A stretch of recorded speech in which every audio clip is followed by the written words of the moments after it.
Oke, kita berikan tepuk tangan untuk V-nya. Assalamualaikum warahmatullahi wabarakatuh. Waalaikumsalam. Hai semuanya, Dewan juri yang terhormat dan teman-teman yang saya sayangi, perkenalkan nama saya Firyana Difautna. Saya dari MTS Negeri 4 Tangerang. Kali ini saya akan membacakan cerita yang seru banget. Cerita ini berjudul Kisah Tuan Tanah Bongkok. Saya mendapatkan cerita ini dari buku kumpulan cerita rakyat Tangerang. Begini ceritanya. Alkisah. Dahulu kala di sebuah desa yang kini dikenal dengan sebutan Kampung Pulau Teluk Naga. Tepatnya di seberang eretan anak sungai Cisadane, tinggallah seorang tuan tanah berwatak kejam dan tak kenal toleransi kepada orang lain. Ia dikenal dengan sebutan si Tuan Tanah Bongkok.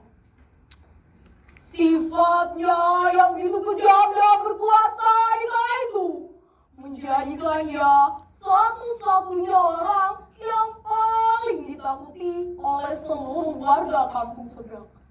Hei kalian semua, kenal ini orang paling kaya dan kuat di kampung ini. Ayo sini, siapa yang berani melawanku?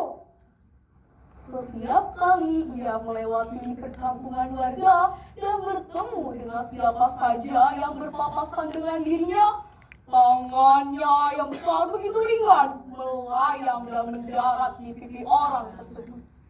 Kecuali bagi mereka yang membungkuk, punten Tuan, sedikit ampunan dan belas kasih masih mungkin diberikan. Seluruh warga sudah semakin geram dengan kelakuan si Tuan Tanah. Bagaimana tidak, seluruh hasil panen yang sudah susah payah mereka garap dengan lelah dan cucuran keringat, ia rampas begitu saja. Suatu sore, seperti kebiasaannya, si Tuan Tanah bersama para jawaranya berjalan-jalan di sekitar perkebunan tebu. Hobinya tidak lain adalah senang mengganggu orang yang dijumpainya. Kemana nih orang-orang? Saat itu memang tidak ada seorang pun yang berani melintas di jalan yang biasa dilalui oleh si Tuan Tanah, kecuali segerombolan anak-anak yang sedang pulang dari bermain. Tidak sengaja salah seorang dari mereka yang sedang asyik berlari menabrak si Tuan Tanah dari arah belakang. Alhasil mereka pun tersuruk ke tanah yang lembab bekas disiram air hujan. Hei, siapa yang berani menolongku? Badanku jadi kotor semua. Awas kau anak kecil. Mereka semua terkekeh melihat wajah si Tuan Tanah yang kotor berlumuran tanah. Sambil tertawa, mereka berlari meninggalkan si Tuan Tanah. Sayup terdengar dari kejauhan si anak berkata, Maafkan aku Tuan, maafkan aku tak sengaja. kehangatan jiwa si anak rupanya mengusik tampuk kesombongan si Tuan Tanah. Ia menganggap bahwa tawa anak-anak seolah-olah ejekan yang memperolok-olok dan merendahkan harga dirinya. Pasalnya, selama ini tidak ada seorang pun yang berani bertanya dan mendekat pada dirinya. Bahkan, siapa saja orang yang ditemunya, pasti mereka akan lari tunggang-langgang ketakutan. Awas kau anak kecil, tak akan kubiarkan kau lolos dari tanganku. Seru si Tuan Tanah dalam kobar emosi yang berapi-api. Keesokan harinya, ia datang mengobrak-abrik seluruh perkampungan. Tanpa belas kasih, ia menyiksa seluruh anak-anak dan para wanita. para penduduk kampung menjadi jerit histeris dipenuhi isak tangis memilukan. Rupanya ia tengah melampiaskan rasa sakit hatinya kepada anak yang telah mempermalukan dirinya waktu itu. Maka dikerahkanlah seluruh anak buahnya dan para jawaranya untuk mencari anak tersebut. Cari anakku sampai ketemu dan segera bawa dia ke hadapanku. Perintahnya. Aksi mereka semakin beringas dan membabi buta. Suara keributan telah terdengar sampai sudut sebuah rumah yang terletak agak jauh dari pusat keramaian. Orang tua si bocah segera menyadari bahwa aksi rampokan dari si tuan tanah disebabkan oleh aksi anaknya. Mereka cepat-cepat menyembunyikan anak itu. Suasana mencekam semakin menyeruak menyelimuti ketakutan sang ibu.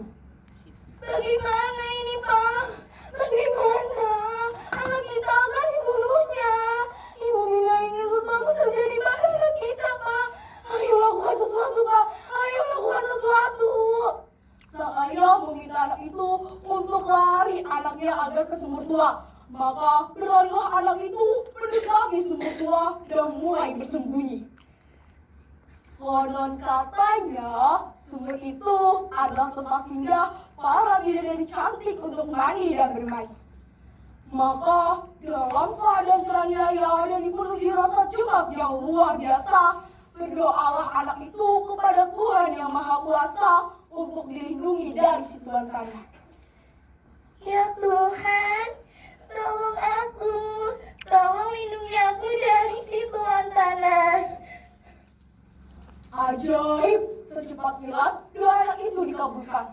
Tiba-tiba muncullah para bidadari cantik dari langit. Jangan khawatir, wahai bocah kecil. Tangismu telah mengutuk hati kami. Kulit air matamu yang berjatuhan adalah jawaban doa untuk menolongmu. Katakan apa saja, kami akan membantumu. Setengah tidak percaya dengan apa yang dilihatnya, anak itu berkata, Wah, benarkah yang kau katakan itu? Benarkah kau sang bidadari? Bidadari yang baik hati. Aku ingin ia merasakan apa yang kami rasakan. Bisakah kau menolongku? Bidadari pun menyetujuinya. Tentu saja, Net, jangan khawatir, kami akan membantumu. Langit berubah menjadi gelap. Di tempatnya berdiri, tubuh si tuan tanah perlahan-lahan mengecil, lalu membungkuk. Aduh, ada apa dengan tubuhku ini? Kenapa sakit sekali? Aduh. Hukuman setimpal sesuai permintaan si bocah telah diturunkan. Sejak saat itu, ia tidak pernah lagi terlihat keluar rumah. Bahkan, aksi kerasnya yang sering ia lakukan hampir tidak pernah ia lakukan lagi. Kini orang-orang menyebutnya dengan sebutan si tuan tanah bongkok. Agar tidak sebagai orang yang sombong, kita perlu memberikan penghormatan kepada orang yang lebih tua. Dengan demikian, sikap menghargai dan menghormati perlu ditanamkan sejak dini, agar kelak dewasa tidak menjadi orang yang sombong dan angkuh dan dapat merugikan orang lain. Burung dara, burung cendrawasih. Cari dulu di Papua. Cukup sekian, terima kasih. Semoga bermanfaat untuk semua. Salam literasi. Wassalamualaikum warahmatullahi wabarakatuh. Waalaikumsalam.